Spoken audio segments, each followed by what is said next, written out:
Ansaru terrorists have reportedly taken over Benengwari local government area of Kaduna State again. Anytime I hear some such thing happening in Kaduna, I always remember Erufai's son. You know this why now they have kept quiet.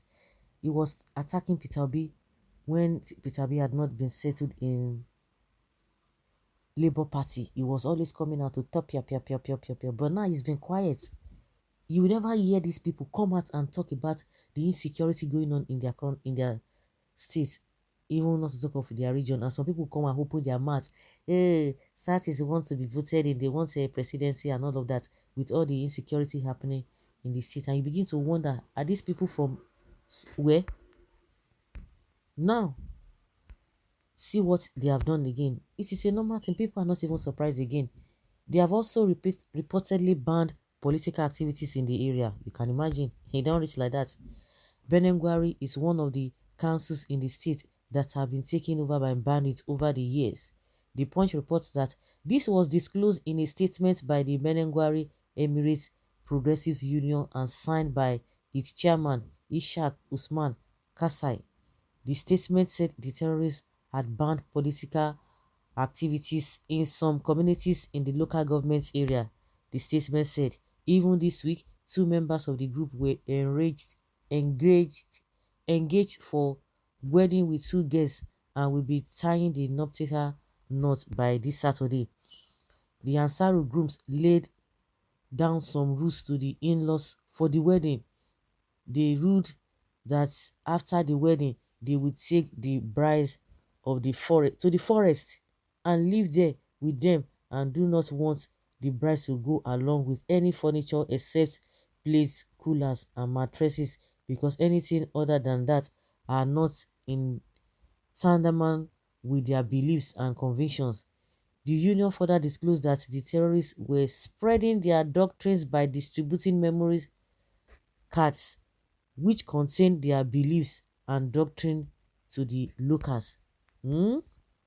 Now, even this week, two members of the group were engaged for wedding with two guests and will be tying the nuptial knot by this Saturday. And they have given their rules and regulations.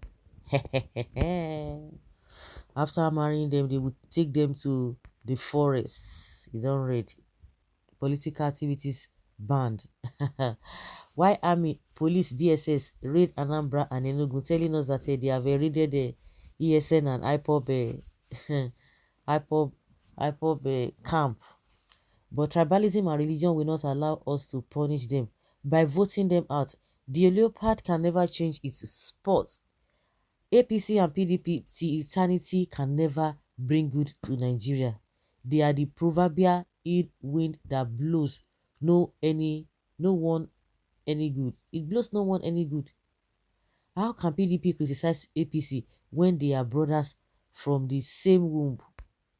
El-Rufai is working wonders in Kaduna State. Yeah, it's working wonders. The jihadist government is becoming a reality. But why must it start from the Christian dominated areas? They want Christians to react, but God of vengeance will react first and he will fight the battles for his children in Kaduna and the whole Nigeria. Nigeria situation now: high price of food, high price of fuel, high price of diesel, high price of electricity, high price of house rent, high price of water, high price of transport, high unemployment, no job, no security, hustle on strike. My sole job is to make sure Atiku and Tinubu don't enter Aso Rock. So help me God. Proudly obedient. With obedient movement, we can secure the country together. Get your Peter's vote card. The year 2025 will be the end of Nigeria. This 2023 election will spark the fire that will consume all the political criminals that are messing up the lives of the youth. The total breakdown of law and order once the winner of the election is announced will be hijacked by jihadists that have already infiltrated the country. Then the Boko Haram sympathizer in the military will engage in a massive killing of soldiers from southern Nigeria and Middle Belt, especially TV. The few months ethnic war will be so devastating and brutal. AU will send a toothless peacekeeping force. Military will take over and announce new timetable for another election, and the masses will reject it. Because to cut the story short, by 2025, UK will force to set a framework for disintegration, and between that time till 2030, there will be no one Nigeria again. I'm not a prophetess. I draw a reference to what is happening to carefully analyze what Nigeria will face in future. At this point, I wonder what the governor is still doing in office. The president should be proactive enough to urgently impose a state of emergency in Kaduna State. Forget Buhari. Forget Buhari. Not get wetin he go offer. Nothing. It's just for him to be moving from one country to another. He doesn't have nothing to offer. This is why wrong. This is very wrong. In a secular nation, it is totally unacceptable. Just because Labour Party had their meeting in Kaduna some days back and their citizens are becoming obedient. The situation in Kaduna is different dimensions. Even the man that brought them in can't even help matters. It has been free for anyone that can assemble their own squad to terrorize the that hold sway. And that's it. That is it. Hmm. Why can't Buhari negotiate with these people for crying out loud? Give them what they want and let people's lives be secured. Oh, do you know what they want? No, do you know what they want? Your Buhari have told you that any attack on Boko Haram is attack on the north. Yet you refuse to believe him. Keep waiting. Somebody knows exactly what he's doing. We are following. Give your organs, bro. That is what they want. They also want to kill some unbelievers so you can donate your family members to. That is exactly what they want. You again, you shame. Your shame is shaming me with your Igbo name. That what do they want? That they should be giving what they want.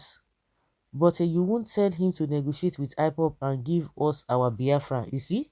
You won't tell them. They won't tell them. You can imagine. They won't tell them. That is the hypocrisy that we are talking about in this country. That is the hypocrisy. Give them what they want so that there will be peace. Do you know what they want? To tell you to Islamize the country. Is that what you want them? APC is a serious menace to this country, yet some unscrupulous elements are resiliently pushing for another higher magnitude of calamity through the Tifnubu of same APC to before the country again. Not only that, he said he's going to continue with a Buhari's agenda. So what does that tell you? El-Rufai, the governor of Kaduna State, would have bombed them if not for the spokesperson of the terrorists, Alhaji Sheikh Gumi, that pleaded, "Dear Kaduna, you better wake up. Put all differences aside. Don't depend on politicians. They are even gaining on the situation. They are gaining." So guys, let's hear your opinion and let's have your take because this is so pathetic.